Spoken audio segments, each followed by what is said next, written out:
One of the things that jumped out about Janiyah is her energy and engagement. She was always one of the first candidates to speak up when we asked for someone to share, like kind of what they were thinking about a particular subject, or if they were interested in sharing kind of where they were so far on different aspects of the competition. So, sharing part of your essay or sharing your speech, Janiyah was always one of the first one or two candidates to speak up, and I think that sort of engagement level really jumped off the page. The other thing I think makes Janiyah special is her strength and resilience. She's a young woman who's been through a lot at her age, but you wouldn't know it, I think, from immediately interacting with her, because she carries herself in such a way that it comes off as strength. And one of the things that Janiyah pointed out was that she understood that she had kind of a responsibility as one of the older club members to kind of model the club's desired behavior. So she wanted to be that responsible, productive, caring citizen, right, that the club talks about in their mission, to be her age and to already kind of grasp that your examples are being followed, the behaviors that you model are being observed. That sets her up really well to serve not only as the face of the Boys and Girls Clubs of Greater St. Louis as Youth of the Year, but also potentially as the face of the Boys and Girls Clubs of America. Don't give me like that. I gotta stand tall so that I can ball, I climbed up mountains and My Boys and Girls Club experience was amazing because when I was young, I was the only child, so I didn't know how to share or be a teammate or be a team player. It taught me to be a young lady, give back to the world, look at the world in a different perspective, and also step back if you need to and never second guess yourself. If I was chosen to be Youth of the Year for the Boys and Girls of Greater St. Louis, that would mean the world to me. Telling my story to you guys, I feel like that would change the perspective of younger kids so they could tell their story, because I know I'm not the only one that went through something like that. But I think it'll inspire them to do it, and I feel like they will be proud of me, and I will be proud of them, and I just feel like it will mean the world.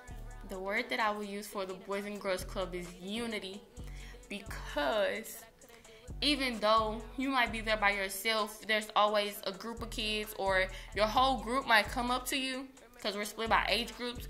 So even if you're feeling alone, your group is going to comfort you and make sure that you're okay no matter what. If you need help with something, ask somebody in your group, because they're going to always help you. And also, it doesn't hurt to ask outside of your group. The older kids will actually help the younger kids. We just do it out of the kindness of our heart, and because we know we want them to be the next chapter of what's going to happen and what's going to change in the club. Picture this: a gym filled with family and friends, and this is the last time you get the shot on the home court. You feel all the energy and vibes, but you're not quite ready to let it go just yet. Over the speakers, you hear your name being called. You stop and take a deep breath. As you make your way through your teammates, your mom is waiting, ready to do the special handshake as you prepare for your senior night volleyball game. The whistle blows and you're all set to play for the night. The opponent comes out swinging, scoring back-to-back, leave you in a slump. This feels familiar. This is just like in my early stages. I experienced my dad going in and out of jail, and shortly after, being hospitalized for a bullet in his stomach. I'm the teen who had her heart broken at a young age by the first man she truly loved when he left us repeatedly. I'm the teen who grew up with a mother who not only had to play one, but two roles in the household. I'm also the teen who watches that same mother worked hard to provide for 4 children, 2 of whom weren't even hers. My mom is what we call in volleyball a great setter. She set up a pathway for me to go to the Boys and Girls Club of Greater St. Louis. Once at Herbert Hoover, staff connected me with programs to take part in, such as Triple Play and Smart Girls. This was a life-changing setup. But just like in volleyball, when the game can change in the heat of a second, things started falling apart. Picture this: your house burns down. You have nowhere to go. You end up on the streets. No food, only a handful of clothes, and even less hope. Not eating for days starts to feel like stacking bad passes on the court. Not getting in the tub for days starts to feel like missing every spike. And going to school being teased because you wear the same clothes or because their smell feels like never getting the block. It was at this time where I relied on my team. And when I say team, I'm not talking about volleyball anymore. I'm talking about the staff at the Boys and Girls Club. They picked up my tears, they never gave up on me, and they told me that everything was going to be okay. Staff like Mr. Waters called a timeout. He told me to stop and regroup. He also helped me realize that I wasn't using my ultimate potential into killing the ball. On the court side, this is like coach telling me to regroup and be the best competitor that I can be on the court. Picture this.